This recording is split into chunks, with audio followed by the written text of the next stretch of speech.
Christopher Nkunku qui va devenir un joueur de l'AC Milan et qui quitte Chelsea en étant l'un des plus grands. Et si finalement, déjà merci à l'AC Milan, en plus c'est notre club frère aussi. Hein. Beaucoup de joueurs ont fait ce voyage-là de Londres à Milan. De toute façon, moi l'AC Milan c'est un club que je kiffe de ouf. Donc je pourrais regarder Nkunku avec plaisir, le supporter tranquillement, sauf s'il joue contre nous. Maintenant pour parler de Nkunku, ça devait pas se passer comme ça. Hein.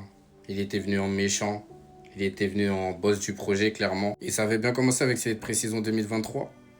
États-Unis, 2 titularisations, 3 buts, mais il restait un match. Dans ce match-là, on était là. La première ligue, vous allez goûter.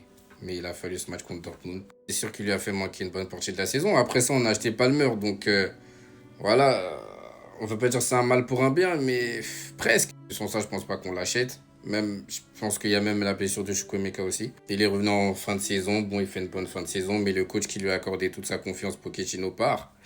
Et après, il y a Maresca. Que certes, lui, la deuxième partie de saison, moi, j'ai beaucoup critiqué Nkunku par rapport à son comportement. Mais Maresca est le fautif. Que vous le vouliez ou non, c'est la réalité. Il joue pas à son poste. Quand il méritait de jouer après ce but contre Bournemouth, il n'a pas joué. Voilà, donc franchement, mentalement, c'était pas facile. Donc voilà, moi en tout cas, je tenais à le remercier pour ses buts en Conference League. Comme j'ai dit, ce but contre Bournemouth, parce que c'était un match galère. Et surtout, les gars, ne soyons pas ingrats, parce que ce trophée-là, il y a participé. Ce but contre Benfica, qui nous permet de nous sortir d'une situation bien compliquée, hein, prolongation, etc.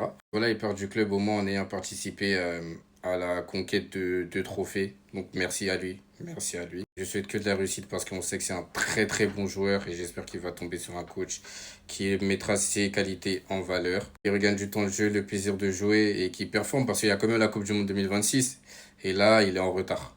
Mais en tout cas, force à lui.